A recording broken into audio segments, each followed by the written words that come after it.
మా ప్రభు నేర్చుకిస్తున్నామన్న మీ అందరికీ నా శుభావం ఉందండి. ఈరోజు దేని వాగ్దానం యెషయా గ్రంథము 60వ అధ్యాయము 20వ వచనము. నీ సూర్యుడు ఇక అస్తమింపడు, నీ చంద్రుడు క్షీణింపడు, యెహోవాయే నీకు నిత్యమైన వెలుగుగా ఉండును, నీ దుఃఖతనములు సమాప్తములగును అని వాగ్దానం ఇచ్చండి. పరిశుద్ధాత్ముడి అర్ధరాత్రి లేసి ప్రార్థన చేసి విస్తలు చెల్లించి మళ్ళీ ప్రార్థన చేసి దేవుడు నిన్నప్పుడు దేవుడి వాగ్దానం ఇచ్చారండి.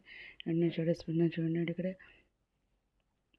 మన జన్మ కూడా మరి దేవుడు మరి నూతనమైన వాగ్దానం ఇస్తూ నూతనంగా బలపరుస్తున్న దేవునికి కృతజ్ఞతలు చెల్లించుకుంటున్నామండి. మనం ఉదయకాల సాయంత్రం ప్రార్థన చేస్తున్నాం, అర్ధరాత్రి లేసి ప్రార్థన చేస్తున్నాం, మరి ఇంకా శుతియాగం చేస్తున్నాం. బైబిల్ అయితే నేను పూర్తిగా రాస్తాను అనమాట. ఇంకా ధర్మశాస్త్రం ధ్యానిస్తున్నాం కాబట్టి దేవుడు మన పక్షాన ఉంటాడు. మనకే భయం రాదన్నారు, నీ దుఃఖతోనే సమాప్తం అంటున్నారు అన్నమాట. నేను సపత్సంగాను బహుతరం సంతోషం నేను చేస్తాను అంటున్నారు అనమాట.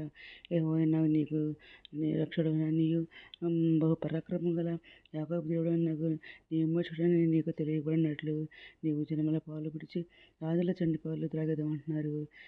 ఇంకేమన్నారండి, నీవు సత్యించబడినట్టు దేశం పడినట్టు ఎవడో నీ మార్గం దాటిపోలేదన్నారు. ఇంకా నీ దేశమున బలత్కారం అన్న మాట కానీ మరి వినపడదు అంటున్నారు. నీ సరిహద్దుల్లో పాడన్న మాట కానీ నాశనమను మాట కానీ వినపడదంటున్నారు. రక్షణే నీకు ప్రాకారం నీవు ప్రఖ్యాతిగా నీ గుమ్మలను నీవు చెప్పుతూ అంటున్నారు అన్నమాట. ఇక మీదట పగల సూర్యుని ప్రకాశం నీ వెలుగుగా ఉండదంటున్నారు. నీకు వెలుగిచ్చుటకై చంద్రుడు ఇక నువ్వు ప్రకాశింపడంటున్నారు. యెహోవాయే నీకు నిత్యమైన వెలుగు అంటున్నారు.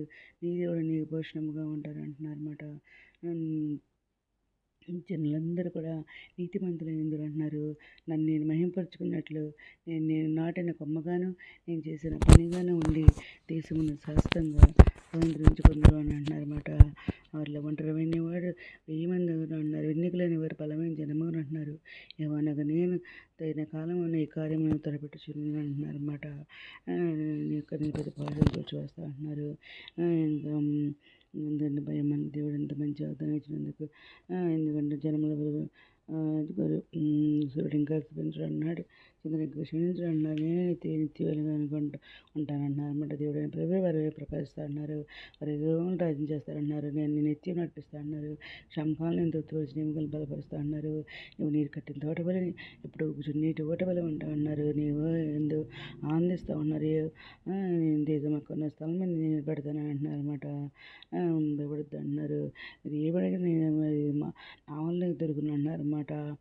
దేవుని కుమారుని అంగీకరించి వారు జీవం కలవారు అన్నమాట. ఆయన గుండె చేసిన వారిని బాగు చేసే దేవుడు మన దేవుడు అన్నమాట. ఇదైనా వాగ్దానం మరి ఆయన మనకు నిత్యమైన వెలుగు ఉంటానంటున్నారు. మన దుఃఖం సమాప్తమైన దేవుడు ఏదైనా మాట్లాడుతున్నారు. భయపడుతున్నారు. దేవుడు మనకు విరోధి ఎవరు చెప్పండి.